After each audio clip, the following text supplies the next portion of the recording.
As a child, Ellie has always been curious about astronomy and radio signals. She can spend the whole afternoon at the radio contacting different parts of the world just for fun, keeping track of all her calls on a map. Her father always supports her, and they often look at space together with a telescope. Ellie dreams of contacting aliens someday, but sometimes she also wonders if she could also use a radio to communicate with her dead mother. Years later, Ellie is a doctor working for the Search for Extraterrestrial Intelligence Program, or SETI, at the Arecibo Observatory in Puerto Rico. Just like during her childhood, she spends hours sitting at a radio searching for emissions sent by aliens to prove they're real. Her blind co-worker Kent has respect for what she does because nobody sits to just listen anymore. Ellie starts a new map marking all the spots in the galaxy she's already checked. One day, while having lunch at a restaurant, Ellie is approached by Palmer, who asks about the observatory's current work. He's writing a book about how technology affects third world countries and has a little plastic compass that he tries to gift Ellie, but she gives it back. Palmer gets flirty and they agree to meet on Tuesday. Soon the president's science advisor David arrives to check on the research, but it's clear he doesn't want to be there. On Tuesday night, they throw a party and David keeps explaining how science projects need to make profit since it's using people's taxes. Ellie tries to explain the importance of scientific research and Palmer comes to her defense, only for David to call him a father. As Ellie's mood drops, she asks Palmer if he's a priest and he denies it, explaining he got a master in divinity and now he does secular humanitarian work with the support of third world churches. Ellie is skeptical, but she still leaves with him and they watch the stars for a while so she can share some of the things she knows. She also tells him the story of how her dad inspired him to become an astronomer. The duo shares a kiss and ends up spending the night together. After they're done, they have a philosophical talk about God and science. Palmer truly believes in God, but Ellie thinks there must be an explanation for everything. Then Palmer asks Ellie about her childhood, learning her mother died during childbirth and her father when she was 9. Ellie gets uncomfortable and announces she must go to work, but she tells Palmer to leave his phone number. On her way out, Ellie remembers the day her father died. That night she heard a noise and went downstairs to discover that Dad collapsed. She had to run back and get the medicine from the upstairs bathroom, but it was too late. Later during the funeral, a priest explained to her that it had been God's will, but Ellie disagreed. She thought she just should have kept medicine in the downstairs bathroom too. Afterward, she ignored the other people and rushed to her radio to see if she could contact her father. In the present, Kent informs Ellie that David has shut down their project. A furious Ellie rushes to yell at David, who believes she's wasting her time so he's saving her career. Then Ellie returns home and finds Palmer's number with the little compass. However, she calls Kent instead and announces she'll search for investors so their group can continue their research in New Mexico. When she moves out, she leaves Palmer's number behind. 13 months later, after many failed meetings in other companies, Ellie arrives at Haddon Industries to make her case, but the board calls her ideas a science fiction. Ellie snaps and rants, pointing out all science discoveries were science fiction at some point in history. At that moment, the board gets a call from CEO Haddon himself, who agrees to fund her research. 4 years later, Ellie's is still in New Mexico working with massive satellite dishes. One afternoon, Kent comes with bad news, saying they're getting pressure from the scientific community to present results. Haddon is willing to fund the project for years. However, the telescopes are government-owned, and they want to lease them to more profitable people. It's been decided that the project will be shut down in 3 months. Ellie wants to fight, however, Kent thinks it's time to admit defeat. In the meantime, Palmer has published his book and has become a spiritual counselor at the White House. He appears on TV and explains he isn't anti-technology, but he believes people have lost the way because they're obsessed with computers instead of finding meaning in life. Days pass and Ellie never stops listening. One evening, she's shocked to hear a pulsing noise. Getting very excited, she immediately calls her team to give them the coordinates while she rushes back to the observatory. The team gets excited too and starts connecting as many machines as possible as they turn the satellites to get a better signal. They work together to do all the tracking and recording, happily confirming it comes from outer space. It appears to come from the star Vega, 26 light-years away. This means it's been traveling for over 20 years. Suddenly, the transmission stops and Ellie is about to lose hope, but luckily it soon restarts. Ellie realizes the pulses represent prime numbers, which means it's not random and someone specifically sent it. After the team argues on how to proceed, they agree to call everyone. The next morning the area fills with reporters and national security advisors. The team explains other stations have confirmed their discovery. But National Security Council leader Kitts is still not happy that the team told the world instead of keeping the information classified. At least this time David defends her, explaining that without the help of other stations they would have lost the signal. With Kent's assistance, they discover a second signal coming with the first one, and they connect it to a TV. The team starts messing around with the settings and finally manages to decode the signals into a video message. It's a recording of Hitler's opening speech at the Olympics. This is the first television transmission that went into space, and the aliens have sent it back as a hello. The White House panics and the president makes an announcement of the alien contact while trying not to mention Hitler, assuring reporters that the message is benign.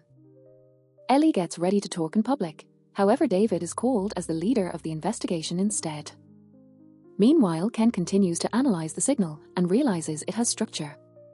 They put together all the extra frames that don't belong to the Olympics video and discover it translates into massive amounts of data. Soon Ellie makes a presentation about this data, and David announces the government will take over the decryption, causing Ellie to protest because this has always been her private work.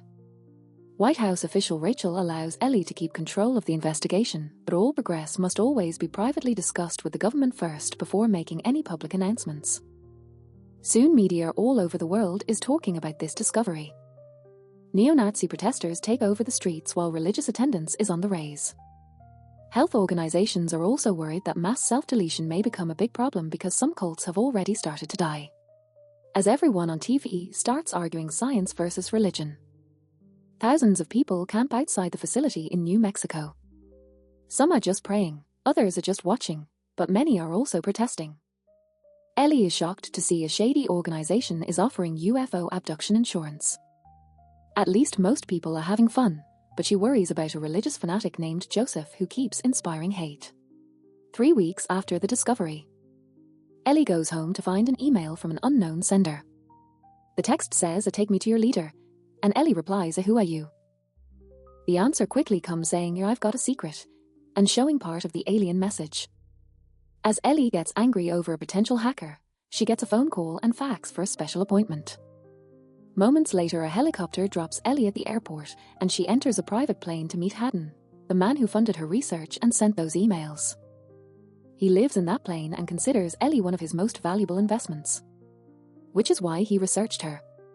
Haddon plays a video that summarizes Ellie's life and achievements before revealing he used to be an engineer too, which is why he hates how the government and religion get in the way of science. Then Haddon announces he's deciphered the data and plays it on the screen, showing it must be arranged in 3 dimensions to understand it. The next day, Ellie presents this discovery to the government, explaining the data contains blueprints for some kind of machine.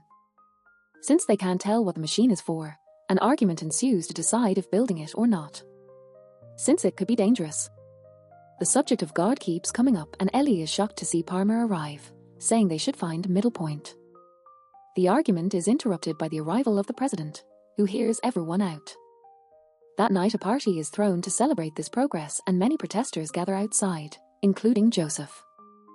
They ask scientists to get a real job instead of wasting tax dollars. Ellie meets with Palmer, and they have another philosophical discussion. She explains she needs proof of things, and Palmer asks her to prove she loved her father, which leaves her speechless. At that moment they are interrupted by big news that leaked on TV. It's been discovered that the machine is a one-person spacecraft.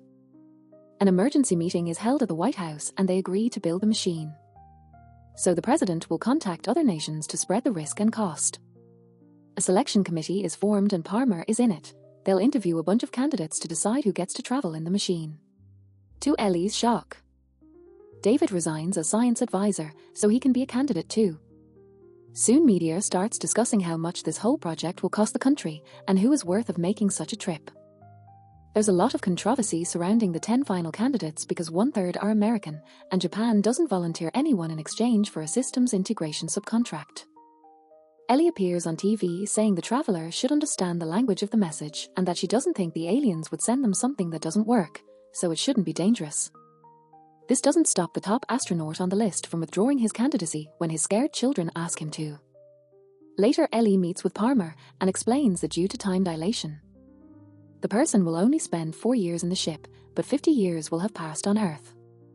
She thinks the sacrifice is worth it if it means finding such important answers, and they end up kissing again.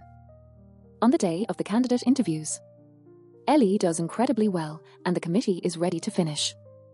However, Palmer cuts in to ask her about her atheism, which makes her look bad in front of everyone. In the end, David is the chosen one. In the evening, Palmer visits Ellie to explain he couldn't choose someone who thinks most of the world is delusional, so a crying Ellie gives him back the compass and kicks him out. The machine is built at the Kennedy Space Center in Cape Canaveral, and crowds begin gathering there too. Lots of testing is being done using a robot to detect any side effects for the passenger. On the day of the launch, Ellie attends the event and David tells her he wishes her idealism had been enough, but unfortunately the world runs on a profit system. Then Ellie joins the team in the control room and watches in excitement how the spacecraft is activated, its rings rotating around it as some sort of accelerator. While the final tests are run, Ellie looks at the monitor and notices Yorspe pretending to be a worker near the ship. She immediately warns David and everyone runs to tackle Joseph down, but it's too late. He activates a bomb and a huge explosion brings down the tower. As the crowd panics and runs, the falling parts destroy the ship and kill a bunch of workers, including David. Some debris flies off, but nobody gets hurt outside the ship area. Sometime later, the authorities hold a proper funeral for the fallen ones while the news show the goodbye video left by Joseph, in which he said he did everything for the goodness of mankind. When Ellie returns home, she discovers some machines waiting for her in her room. She presses a key and a video call starts, revealing Haddon in the Mir space station. He's living there because he's dying of cancer and wants to have his last days in space. He zooms in on a camera in Hokkaido Island, surprising Ellie with a second ship built by Japan. The company that got the contract is a subsidiary of Haddon's and did all this in secret. Ellie immediately travels to Japan in Haddon's private plane and meets the team in a big ship. They teach her all she needs to know about the trip and share the safety precautions, including a container of poison. They've given this to astronauts for years in case they need to self-delete, because they could get stuck floating in space after a ship failure. In the evening, Palmer visits Ellie and gives her the compass, confessing he actually didn't vote for her because he didn't want to lose her. Soon the media is announcing there's a second machine, but no reporters are allowed on the site. On launch day, Ellie gets nervous when she sees all the rings rotating, but she advances anyway. The technicians make all the connections to her suit and put a camera on her head so the whole trip gets recorded. Palmer uses his contacts to bring Kent in so he can give Ellie a good luck message before takeoff. The ship begins vibrating, which is normal, but Ellie also notices a strange light. She tries recording it for the team, but the footage is all static. She theorizes it must be some electromagnetic field and is shocked to see the ship becoming transparent. The countdown begins and the team is worried, especially when the ship starts glowing and all the numbers on the computers are off limits. They consider aborting the mission. However, Kent hears Ellie's voice through the static swearing she's good to go. The sea starts going crazy in the area and shakes the ship right before the spacecraft finally takes off. Ellie is amazed by the lights that surround her, which quickly turn into the most amazing and beautiful celestial views. This soon turns into a tunnel, and Ellie theorizes it's a wormhole, describing the whole experience for the camera, even though she can't communicate with ground control anymore. After crossing what appears to be residual radiation, the ship stops and Ellie sees Vega. Looking around reveals a weird contraption nearby, only for the ship to suddenly take off again. Now Ellie flies through a series of wormholes, which keeps having a strange effect on her face. Eventually it stops at another star system, and Ellie notices a city on a planet. She barely gets to see anything else before the ship enters a much more violent wormhole and the compass starts floating, so Ellie leaves the chair to catch it. At that moment the chair beaks off and hits the ceiling before the lights go out. Ellie turns on her flashlight and discovers a celestial event she can't identify. She's incredibly moved by its beauty and says a poet should have been sent to describe it. Suddenly she finds herself floating down and she appears on a beach.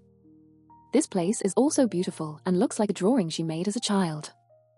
Poking around causes her hands to meet resistance, meaning this so some kind of energy or illusion. At that moment a figure starts running toward her, and Ellie is shocked to see her farther. But as soon as she hugs him she realizes he isn't real. This is an alien, who explains he took this form to communicate with her more easily. He confirms there are many alien races out there, and that humans contacted the universe first with their radio transmissions.